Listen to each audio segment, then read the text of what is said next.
পালন করবো। আব্বা হুজুর, আমাকে এবারের মতো ক্ষমা করে দিন আব্বা হুজুর। বাদশাহ শাহ সেকান্দারের হুকুমে এই রাজ্যে বহু নন্দারীকে হত্যা করা হয়েছে জল্লাদের দ্বারা। আজ যদি তোমাকে আমি মাফ করে দিই, তাহলে ওই সমস্ত সন্তানের পিতা বলবেন, হে বাদশাহ শাহ সেকান্দার, আজ তোর নিজের সন্তান বলে তুমি ক্ষমা করেছ, তখন ওই সমস্ত পিতামাতার জবাব কি দেবো? তাই নিজের সন্তান ক্ষমা করতে হয়, এই মুহূর্তে মঞ্জুর রাখতে। চলে এসো গাজী, চলে এসো, চলে এসো। আপনার আদেশ মোতাবেক আমি গাজীকে নিয়ে চললেন।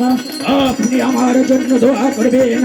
আপনি যে আদেশ করেছেন আমি যেন অক্ষরে অক্ষরে পালন করে আপনার কাছে সুসংবাদ জানাতে পারি। চলে এসো গাজী, নিয়ে যাও। এসো এসো এসো গাজী। হে মেহেরবান খোদা তাআলা মহান রব্বুল আলামিন, এক সন্তান দান করেছে তুমি আমাকে।